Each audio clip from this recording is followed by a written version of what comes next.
Hello everyone. இன்னைக்கு 10th physics unit 5 answer very briefly third question பார்க்க போறோம்.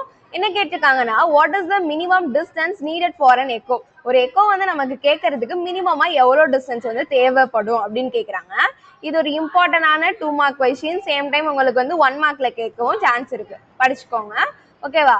அதாவது ஃபர்ஸ்ட் நம்ம எக்கோ அப்படின்னா என்னன்னு பார்த்தோம்னா இப்போ நம்ம சவுண்டை வந்து ப்ரொடியூஸ் பண்றோமா, ஸோ அந்த ப்ரொடியூஸ் பண்ற சவுண்ட் சம்திங் ஒரு ரிஃப்ளெக்ட் ஆகிற ஒரு சர்ஃபேஸ்ல போயிட்டு என்ன ஆகும், நமக்கு திரும்பி அந்த சவுண்ட் நம்மள்டே கேட்கும். ஸோ இதுதான் வந்து எக்கோ அப்படின்னு சொல்றோம். கரெக்டா?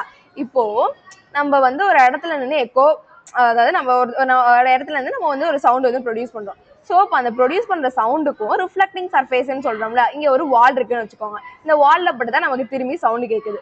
ஸோ நம்ம சவுண்ட் கிரியேட் பண்ற இடத்துக்கும் அந்த ரிஃப்ளெக்டிங் சர்ஃபேஸ் ஆன அந்த வாலுக்கும் இடையில வந்து எவ்வளோ டிஸ்டன்ஸ் இருக்கணும் அப்படின்னா 17.2 மீட்டர் இருக்கணும். அப்பதான் என்ன ஆகும், நமக்கு எக்கோ வந்து ஆகும். ஸோ மினிமம் டிஸ்டன்ஸ் வந்து எக்கோ ஆகிறதுக்கு 17.2 மீட்டர் வந்து கண்டிப்பா தேவை அப்படின்னு சொல்றாங்க. அவ்வளவுதான் இந்த கொஸ்டினுக்கான ஆன்சர். கண்டிப்பா இந்த கொஸ்டினை படிச்சுக்கோங்க. தேங்க்யூ.